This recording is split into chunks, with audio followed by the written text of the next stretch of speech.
of churches released papers about the state of the Nigerian church, that out of the 10 richest pastors in the world, 5 of them are Nigerians. But out of the 10 richest churches in the world, there's no Nigerian church there. It's worrisome. It calls for concern. World Council of Churches. Out of the 10 richest pastors in the world, 5 are Nigerians. And then out of the 10 richest churches in the world, no Nigerian church is in the number. The Roman Catholic Church is the richest church in the world. The Pope has no private jet. You are going to have to patiently listen to me and endure me, because some of you are not going to be comfortable with some of the things I'm saying, because some of you are preparing and praying and fasting so that you will soon buy a private jet as a man of God. Please go ahead and buy it. But listen, the richest church in the world is the Roman Catholic Church. I preached in a Roman Catholic university last week in Dublin that was built about 200 years ago.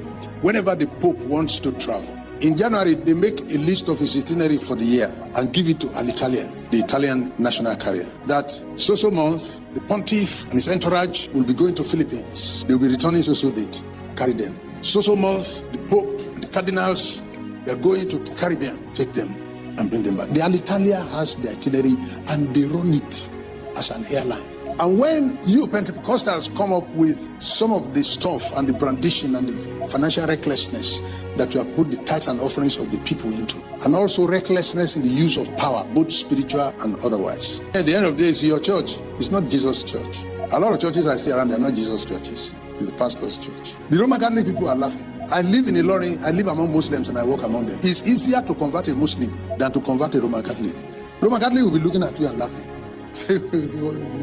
This house was not like this before. This house had been broken into by thieves. This house, this present house. This house is collapsing. And like Haggai asked, he said, who among you saw this house in its first building? And how does it look now? And I have wept and wept on this, because there are more who are damaging it than those who are repairing it. Those who are damaging it have the social media to their advantage. They have money to their advantage. They have education to their advantage. They have seized the front lines of public news and media. Those who are repairing it don't have money. Those who are repairing it are conservative. Those who are repairing it are looked at as primitive. Those who are damaging it are doing it daily, day and night, and they are not stopping. And there is the need for God to raise people to address the body. The kind of ministry that we are gathering around this morning is a great work. To have this man volunteering to throw himself into the repair network is a very daring one. People in repair ministry are hated because there are those who are benefiting from the spoilage and they don't want to see repairers around. Last month, there was a PFN biennial conference in Abuja and I was invited as one of the speakers. I was to speak on a Thursday and a Friday. And then one of the officials walked up to me and said, sorry sir, if the way this meeting is going, we might not be able to accommodate your message today. We will move you to tomorrow, please. I said, okay. Then they went and announced to the public that Reverend Moller is here, but he will not be able to speak today, he will speak tomorrow. Then there was a noise across the auditorium. So I arrived again early the next day and sat down, waiting to be called. They called 4 people to speak. Some of these people spoke yesterday. And then an official again walked up to me and said, in fact, the way this meeting is going, sir, sorry sir, we will not be able to allow you to speak.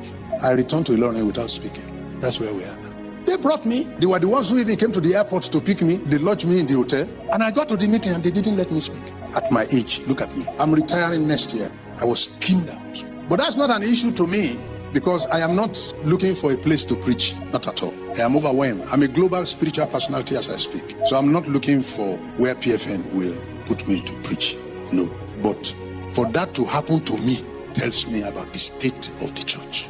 So the damage to the house of God, those who are repairing it, they are fewer than those who are damaging it. People in the repair work are endangered species because there are those who don't want, they are making money from the way it is. This young man who is coming into the kind of work that he has chosen, he is like signing his death warrant because there are those who don't want repair. They don't want restoration. So if you are coming to repair it, they don't want to see a person like you around. So as you see me, I'm now becoming very selective in the kind of places I go. The reason I'm saying this is because of the kind of support that this type of work needs. Because the spoilers will fight back. The destroyers will fight back. They will see you and even handshake you and say, well done, God is using you. But what is inside them is bitter. They don't want to see a person like you around. Everybody who is here in this meeting, I'm asking you to recognize the risk that is involved in a repair ministry, in a restoration ministry, in a corrective ministry.